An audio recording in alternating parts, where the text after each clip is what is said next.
नमस्कार दोस्तों, स्वागत है आप सभी का फिर से। हम पढ़ने जा रहे हैं अध्याय 9 क्लास 6 एनसीईआरटी का हिस्ट्री। ठीक है। लोहे के औजार और खेती। लोहे का प्रयोग आज एक आम बात है। लोहे की चीज़ें हमारे रोज़मर्रा की ज़िंदगी का हिस्सा बन गई है। उप महाद्वीप यानी कि भारत में लोहे का प्रयोग लगभग 3000 साल पहले शुरू हुआ। ठीक है। महापाषाण कब्रों में लोहे के औजार और हथियार बड़ी संख्या में मिले हैं। इनके बारे में तुम अध्याय 5 में पढ़ चुके हो। करीब 2500 वर्ष पहले लोहे के औजारों को बढ़ते उपयोग का प्रमाण मिलता है। इनमें जंगलों को साफ करने के लिए कुल्हाड़ियाँ और जुताई के लिए हलों का फाल शामिल है। अध्याय 6 में तुमने पढ़ा था कि लोहे के फाल का इस्तेमाल से कृषि उत्पादन बढ़ गया है। ठीक है। लोहे का फाल हमने देखा था, है ना। कृषि उत्पादन बढ़ाने के लिए उठाए गए अन्य कदम सिंचाई। समृद्ध गांवों के बिना राजाओं तथा उनके राज्यों को बने रहना मुश्किल था। जिस तरह कृषि के विकास में नए औजार तथा रोपाई महत्वपूर्ण कदम थे, उसी तरह सिंचाई में काफ़ी उपयोगी साबित हुए। इस समय सिंचाई के लिए नहरें, कुएं, तालाब तथा कृत्रिम जलाशय बनाए गए। ठीक है। यहाँ देखो, एक कह रहे हैं कि औजारों की सूची में इन चित्रों के नाम ढूंढो। हंसियाँ, कुल्हाड़ी और सड़सी। लोहे की ऐसी 5 चीज़ों की सूची बनाओ जिनका तुम प्रयोग रोज़ करते हो, है ना। अपन क्या संडाची का प्रयोग करते हैं, कुल्हाड़ी का प्रयोग करते हैं, बहुत सारे लोहे के औजार यानी कि फावड़े का प्रयोग करते हैं, तो वो आपको लिखना है। ठीक है। सही वाक्य भरो। लोगों द्वारा परिश्रम किया गया, किसानों को लाभ मिला क्योंकि उत्पादन की अनिश्चितता। ज़्यादा इम्पोर्टेंट नहीं है। ठीक है। ये आप वीडियो पॉज करके इसमें जो है अपने हिसाब से रिक्त स्थान भर सकते हो। ठीक है। गाँव में कौन रहते थे? इस उपमहाद्वीप के दक्षिण तथा उत्तरी हिस्से के अधिकांश गांवों में कम से कम 3 तरह के लोग रहते थे। तमिल क्षेत्र के बड़े भूस्वामियों को वेल्ला, ठीक है, साधारण हलवाओं को उणवार और भूमिहीन मजदूर दास, कडेसियार और अदिमई कहते थे। ठीक है। तमिल क्षेत्र में बड़े भूस्वामियों को क्या कहते थे? वेल्ला कहते थे। ये इंपॉर्टेंट याद रखना, आगे पूछेगा। वेल्ला। ठीक है। देश के उत्तरी हिस्से में गांव का प्रधान व्यक्ति ग्राम भोजक कहलाता था। अक्सर एक ही परिवार के लोग इस पद पर कई पीढ़ी तक बने रहते थे। ठीक है। भोजक यानी कि यह पद आनुवंशिक था। ग्राम भोजक के पद पर आमतौर पर गांव का सबसे बड़ा भूस्वामी होता था। साधारणतः इनकी जमीन पर इनके दास और मजदूर काम करते थे। इनके अतिरिक्त प्रभावशाली होने के कारण प्राय राजा भी कर वसूलने का काम इन्हें ही सौंप देते थे। ठीक है। भोजक को ये न्यायाधीश का और कभी कभी पुलिस का भी काम करते थे। ठीक है। ग्राम भोजकों के अलावा अन्य स्वतंत्र कृषक भी होते थे जिन्हें गृहपति कहते थे। इनके ज़्यादातर छोटे किसान ही होते थे। इसके अतिरिक्त कुछ ऐसे स्त्री पुरुष थे जिनके पास अपनी ज़मीन नहीं होती थी। इनमें दास कर्मकार आते थे, उन्होंने जिन्हें दूसरों की ज़मीन पर काम करके अपनी जीविका चलानी पड़ती थी। अधिकांश गाँवों में लोहार, कुम्हार, बढ़ई तथा बुनकर जैसे कुछ शिल्पकार भी होते थे। ठीक है। समझ में आ गया हो गया यहाँ तक तो। प्राचीनतम तमिल रचनाएँ। ठीक है। तमिल की प्राचीनतम रचनाओं को संगम साहित्य कहते हैं। क्या कहते हैं? संगम साहित्य कहते हैं। ठीक है। इनकी रचना करीब 2300 साल पहले की गई। इन्हें संगम इसलिए कहा गया क्योंकि मदुरै के कवियों के सम्मेलनों में इनका संकलन किया जाता था। ठीक है। मदुरै के कवियों के सम्मेलन में इनका संकलन किया जाता है, इसलिए इनको संगम कहते हैं। गाँव में रहने वालों के जिन तमिल नामों से उल्लेख किया जाता है वे संगम साहित्य में पाए जाते हैं। ठीक है। क्या कहती हैं कहानियाँ, यात्रा वर्णन, मूर्तिकला और पुरातत्व? तुमने जातकों के बारे में सुना होगा। ये वो कहानियाँ हैं जो आम लोगों में प्रचलित थी। बौद्ध भिक्षुओं में इनका संकलन किया। यहाँ तक जातक कथा दी गई जिसमें बताया गया कि एक निर्धन किस तरह से धीरे धीरे धनी बन जाता है। जातक कथाओं में यही होता है ना, एक निर्धन की चतुराई। ये कहानी है, इतनी इम्पोर्टेंट नहीं है, लेकिन फिर भी आप वीडियो पॉज करके आप पढ़ सकते हो। ठीक है।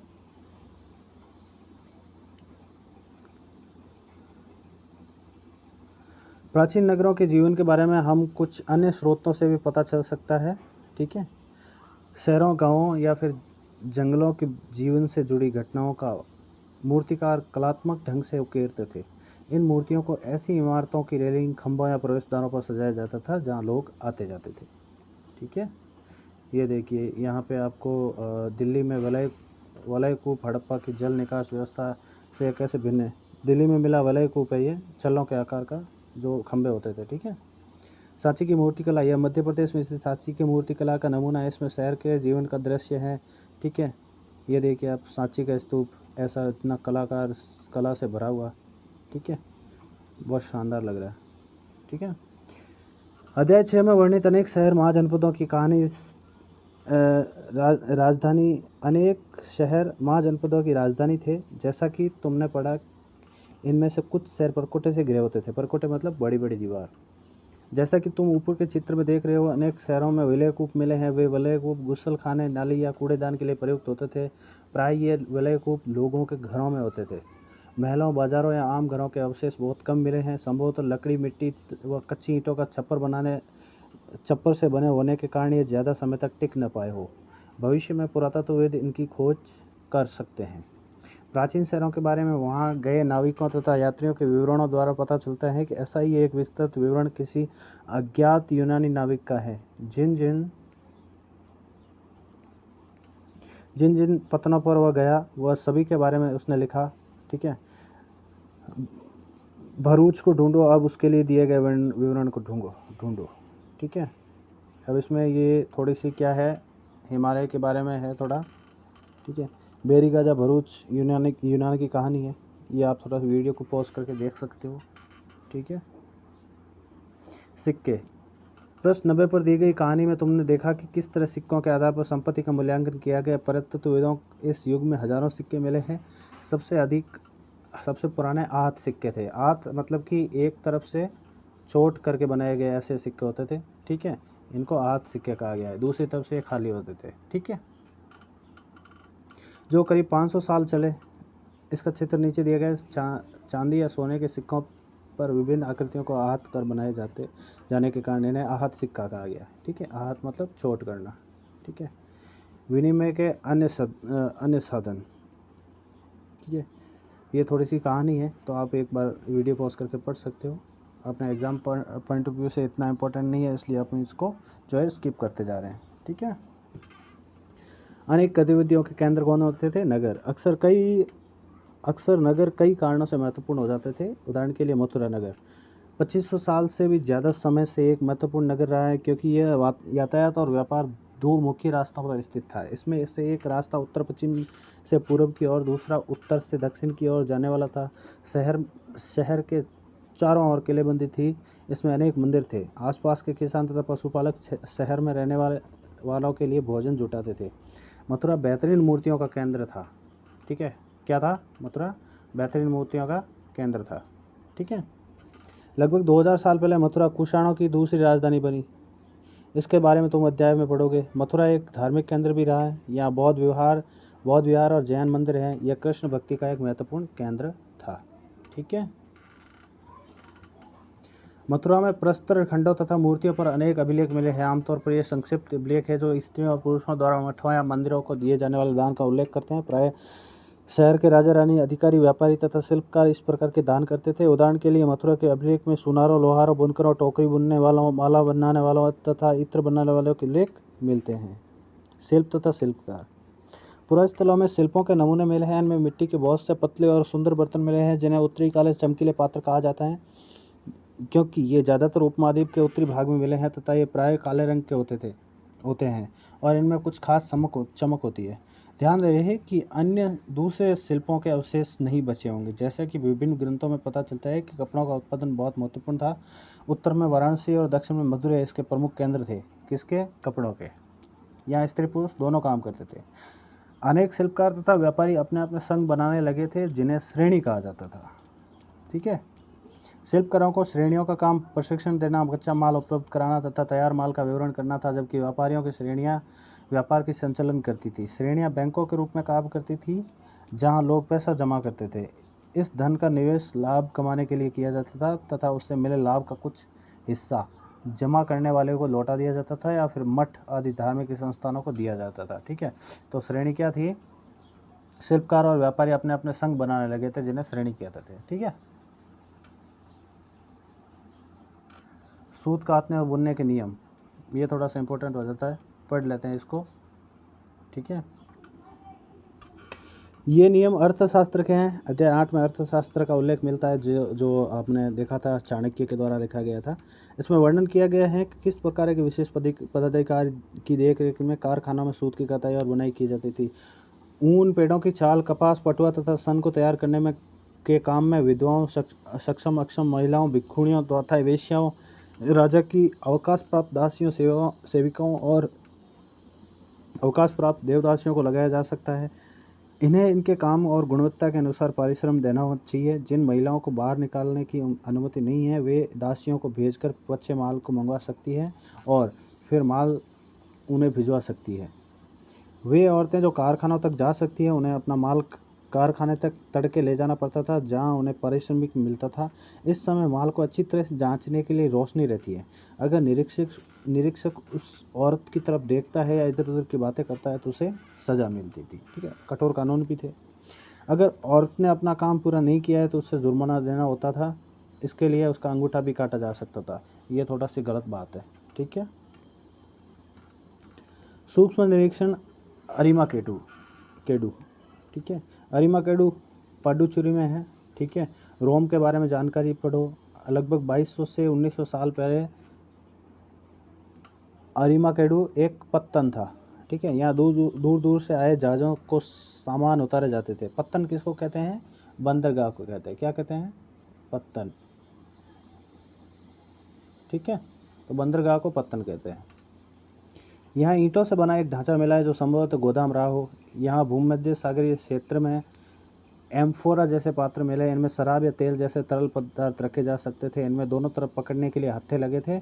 साथ ही यहाँ एरेटाइन जैसे मुहर लगे हुए लाल चमकदार बर्तन भी मिले हैं। इन्हें इटली के एक शहर के नाम पर एरेटाइन पात्र नाम से जाना जाता है तथा मुहर लगे सांचे पर गीली चिकनी मिट्टी को दबाकर बनाया जाता था। कुछ ऐसे बर्तन भी मिले हैं जिनका डिजाइन तो रोम का था, किंतु यहाँ बनाए गए थे। ठीक है, यहाँ रोम लैंप, शीशे के बर्तन तथा रत्न भी मिले हैं। साथ ही छोटे छोटे कुंड मिले हैं जो संभवतः कपड़े की कढ़ाई के पात्र रहे होंगे।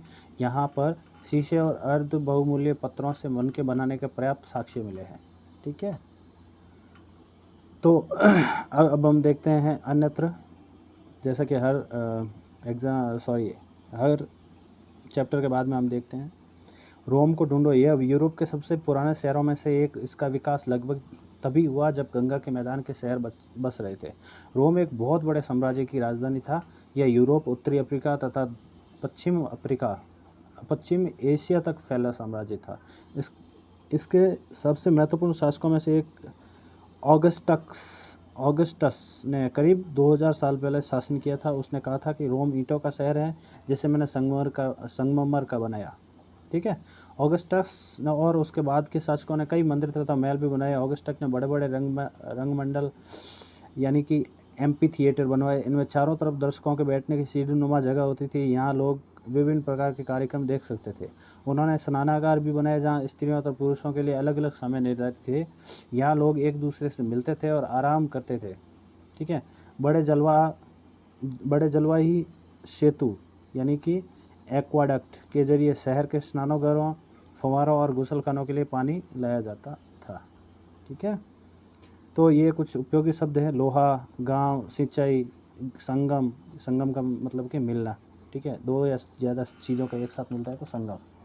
नगर वाले कुओं को कहते थे, है ना। पत्तन हमने अभी पढ़ा था, बंदरगाहों को कहते हैं।